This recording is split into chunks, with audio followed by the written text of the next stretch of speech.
Saya ingin tinggalkan musik sebetulnya, cuman guru saya katakan jangan tinggalkan. Maksud Allah bisa saja bagi kamu hidayah. Allah mampu bagi kamu hidayah sebelum kamu kenal musik. Tapi kenapa harus melalui jalur ini? Supaya kamu bisa berdakwah kepada anak-anak metal.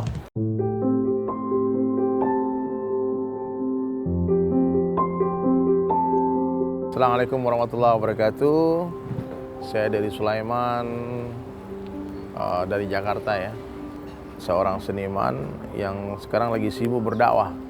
Jadi seniman berdakwah. Bukan ustadz, sebetulnya saya bukan ustadz. Cuma orang panggil ustadz saja, saya bilang amin saja. Mudah-mudahan suatu hari jadi ustadz beneran, amin.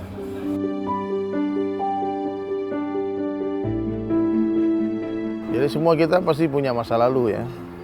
Dan setiap orang berhak atas masa lalu mereka masing-masing. Dan cara Allah Ta'ala perkenalkan saya agama ini memang harus lewat jalan itu. Saya gitaris sebuah band metal di Indonesia cukup dikenal ya. Lalu saya pergi meninggalkan kampung saya di Sumatera, pergi ke Bali. Dengan niat untuk menjadi musician saja. Tidak ada niat intention untuk jadi ustadz ataupun belajar agama. Tapi kuasa Allah nih, kuasa Allah, asbab doa orang tua mungkin ya. Orang tua saya kan ustadz. Jadi panjang ceritanya sebetulnya. Saya singkatkan cerita ini, sesampai di Bali justru saya mengenal agama. Saya bisa memahami ternyata dakwah ini seperti siraj, lentera yang menerangi. Dai-dai datang ke tempat-tempat gelap dan terangi tempat itu. Jadi saya mengenal Islam bukan di Makkah, Madinah, bukan di madrasah. Saya justru mengenal indahnya Islam itu di tempat gelap di Bali, di Pantai Kuta. Berawal sekitar tahun 2000-an lah, mulai saya berhijrah, meninggalkan kehidupan dunia saya dengan dunia metal waktu itu. Kemudian saya memutuskan untuk berhijrah. Saya ingin tinggalkan musik sebetulnya, cuman guru saya katakan jangan tinggalkan. Maksud Allah bisa saja bagi kamu hidayah. Allah mampu bagi kamu hidayah sebelum kamu kenal musik. Tapi kenapa harus melalui jalur ini? Supaya kamu bisa berdakwah kepada anak-anak metal. Supaya kamu bisa berdakwah kepada orang-orang di tempat maksiat. Alhamdulillah, asbab daripada pengalaman masa lalu saya diterima di semua kalangan tadi. Jadi sekarang alhamdulillah saya berdakwah ke teman-teman community underground. Dan dia tahu nih, dari dulu metal betrayer. Subhanallah, saya bersyukur kepada Allah ya. Mungkin ini cara terbaik Allah untuk mengenalkan saya tentang Islam. Dan saya berterima kasih kepada orang yang mengajak saya dulu, yang menjemput saya ke tempat maksiat, ke kafe, ke tempat konser, kemudian mengajak saya masuk masjid.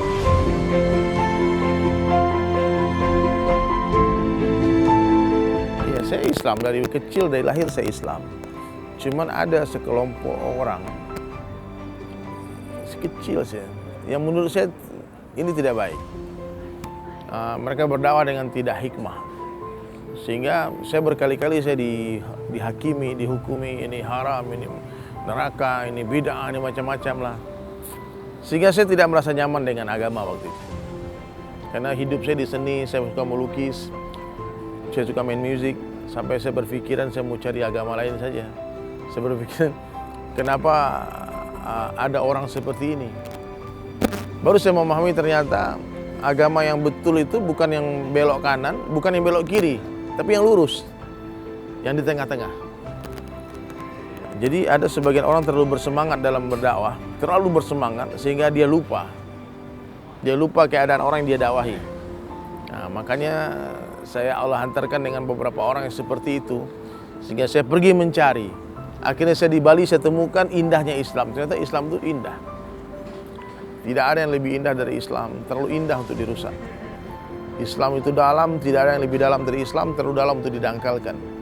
Islam itu tinggi, ya'lu wa la yu'la alaih, tidak ada yang lebih tinggi dari Islam, terlalu tinggi itu direndahkan.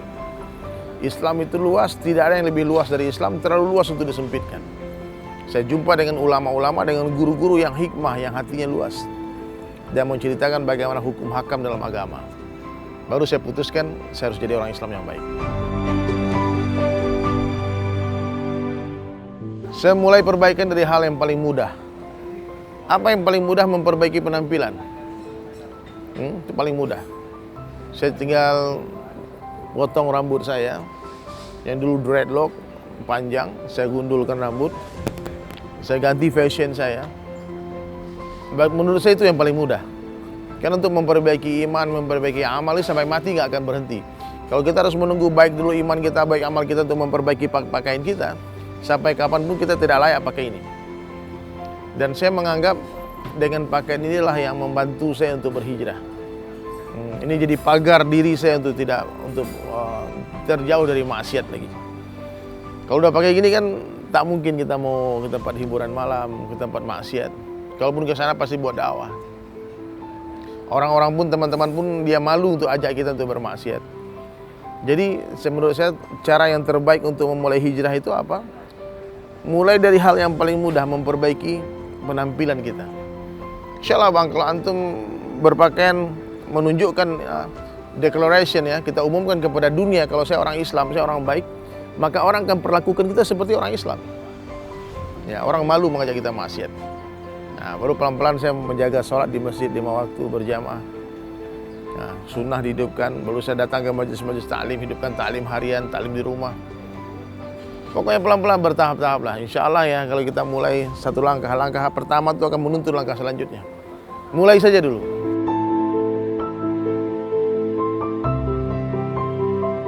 Ujian tentu ada, tapi ingat ujian itu tak lama. Kita sekolah di madrasah di mana ujian itu paling 3 hari 1 minggu saja. Lepas itu naik kelas. Nah, ujian itu ada. Saya dibilang macam-macam, dibilang gila, disusahkan di jalan dan sebagainya. Nah, tapi itu tidak ada masalah. Bagi saya oke aja. Saya sudah siap dan saya sudah membayangkan bahwasanya kalau saya memutuskan hijrah pasti saya akan dihujat sama kawan-kawan saya. Saya akan dihina dan sebagainya. Tapi tak masalah. Ada beberapa orang kawan yang pergi menjauh dia. Tapi setelah mereka menjauh, Allah hantarkan kawan-kawan yang lebih baik lagi. Tidak ada masalah. Tapi lama-lama mereka pun kembali. Tidak ada masalah.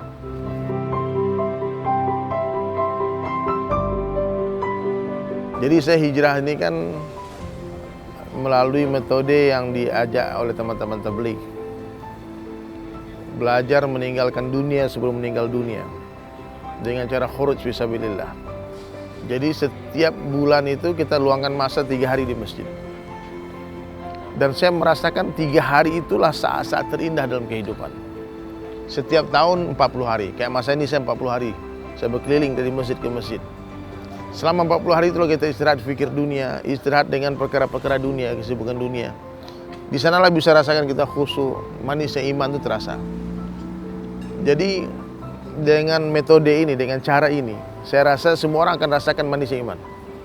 Karena untuk perkara agama ini kita harus sungguh-sungguh, mujahadah. Untuk urusan dunia saja kita sungguh-sungguh, ya. Maka untuk agama sungguh-sungguh. Maka kalau kita meluangkan masa untuk masjid, untuk agama, untuk beribadah, untuk qiyamul lail, untuk baca Quran, nanti insya Allah akan terasa manisnya. Tapi kalau kita sibuk dengan dunia kita, lalu kita mulai sholat, susah untuk khusyuk itu. Susah kita untuk bisa baca Quran dengan konsentrasi, dengan tenang. Karena sebentar mau baca Quran, bos telepon. Sebentar baca Quran, istri panggil. Sebentar mau sholat, anak menangis.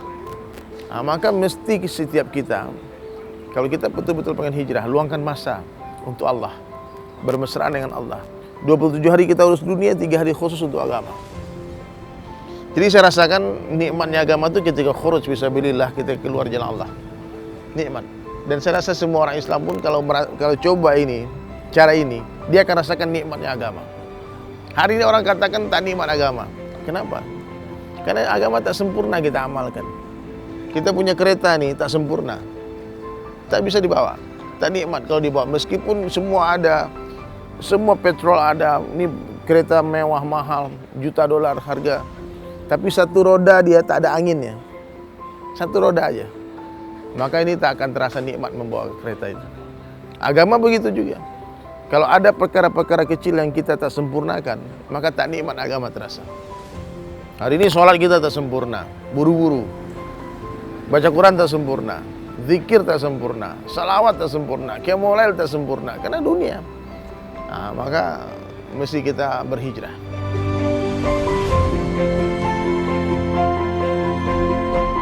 Mungkin abang jumpa dengan individu orang seperti itu. Tabligh ini kan jutaan orang. Kalau saya berjumpa dengan orang yang sangat lembut, dia tak paksa. Dia bicara dari hati, sayang-sayang, hati-hati dia cakap. Sehingga saya jatuh cinta dengan dakwah ini. Dan dalam dakwah ini tak semua orang sama karakternya. Ada orang yang memang keras omongnya. Jadi sebelum dia tabligh pun dia memang udah keras. Kebetulan mungkin abang jumpa dengan orang-orang seperti itu. Aduh, saya tak suka.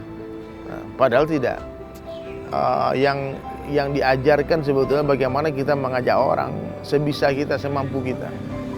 Mungkin orang-orang yang awal berdakwah dia tak banyak ilmu, dia tak banyak pengalaman bagaimana mengajak orang. Dia cuma karena sayangnya sama abang, dia paksa abang masuk masjid. Saya tak mau masuk, pokoknya ditarik-tarik dan sebagainya. Itu kalau kita memandang dengan pandangan mahabbah juga, sayang juga. Ini apa coba untungnya orang ini, dia datang tak minta upah, dia datang ke rumah saya, dia datangi rumah saya untuk pikirkan akhirat saya. Cuman cara penyampaian kan beda-beda. Teknik penyampaian itu beda-beda. Ada orang memang orangnya lembut, bang ayo ke masjid bang. Ada orang yang keras, dia bilang kau tak ke masjid neraka kamu nanti. Ada juga begitu. Mati sebentar lagi mati ini gitu. Kita tak suka. Tapi ada orang yang suka juga digituin. Dia pikir betul juga abang ini katanya.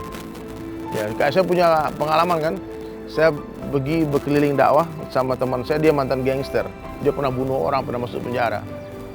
Ya. Dia datangi orang, dia ketuk rumah orang keluar, dia cuma tanya, "Kamu muslim?" Takut, tinggi besar, badan tato semua. Kenapa emang Pak? Muslim sholat. Batas sholat, ganti agamamu. Itu cara dia. Tidak semua orang begitu. Nah, jadi kita tidak bisa bikin umum secara umum tabligh begitu, tidak. Tabligh ini ibarat sekolah ya. Banyak santrinya, banyak muridnya. Kalau kita lihat murid nakal, salah. Kita jangan otomatis salahkan sekolahnya. Kita mesti cek dulu kurikulum apa yang diajarkan di sekolah itu. Kadang memang ada murid yang nakal, dia sukanya berantem, teriak-teriak. Nah, jadi kita harus pahami bang, antum kalau mau mengenal tidak bisa dilihat dari jauh. Laut, oh saya tahu laut, apa laut itu biru? Nggak bisa. Saya tahu laut, apa laut itu asin? Karena baru dicoba. Ada orang yang diving ke dalam, divers, dia katakan laut itu indah. Aku lihat corals, aku lihat ikan banyak, aku lihat semuanya, oh macam-macam warna-warni di dalamnya. Jadi beda-beda. Jadi kalau untuk mengenal sebuah pergerakan apapun dalam Islam, pergerakan dipenuhi kebaikan-kebaikan, termasuk tabligh. Ya, ini salah satu cara tarbiyah umat, memperbaiki umat. Salah satu cara. Bukan satu-satunya cara ya, banyak cara. Dan ini salah satu cara yang tidak ada salahnya kita lihat berjuta-juta orang berubah jadi baik asbab ini. Jadi coba masuk. Antum coba bersama mereka 3 hari dan lihat apa yang diajarkan. Setelah itu kita bisa lihat, oh ternyata tabligh tidak begitu. Ternyata yang saya jumpa itu orang yang salah. Orang yang salah paham. Bukan begitu mesti dakwah. Ya, tapi kita mesti pahami karakter tak bisa berubah ya. Sayyidina Umar dulu keras, dia mau bunuh Nabi. Setelah dakwah, setelah dapat hidayah, dia bukan jadi lembut, dia tetap keras. Yang tadi dia keras menentang Islam, setelah dia dapat hidayah, dia keras membela Islam.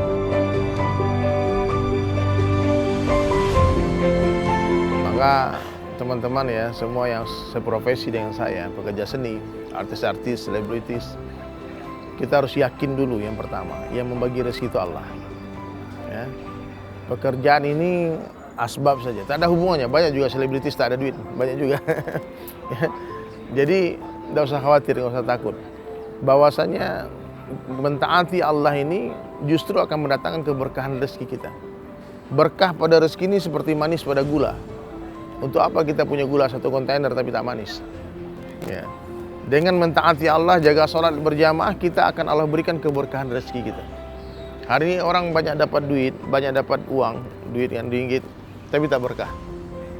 Dia dapat duit juta-juta, tapi ada masalah, anaknya ini, istrinya begini, macam-macam.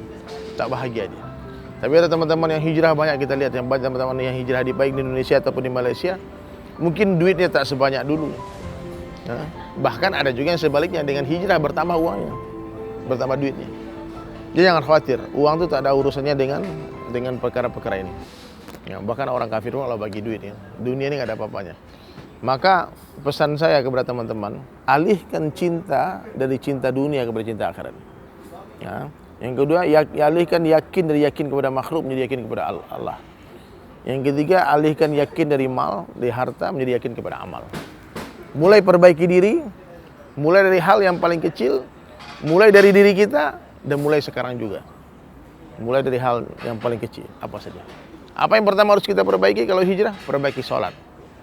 Nanti insya Allah kalau sholat baik, orang yang memperbaiki sholatnya tanpa sadar dia sedang memperbaiki kehidupannya. Nah, maka teman-teman semua, teman-teman selebritis ya dimanapun berada, kalian perbaiki sholat. Insya Allah yang laki-laki di masjid 5 waktu, yang perempuan di awal waktu. Insya Allah lama-lama Allah perbaiki kehidupan kita.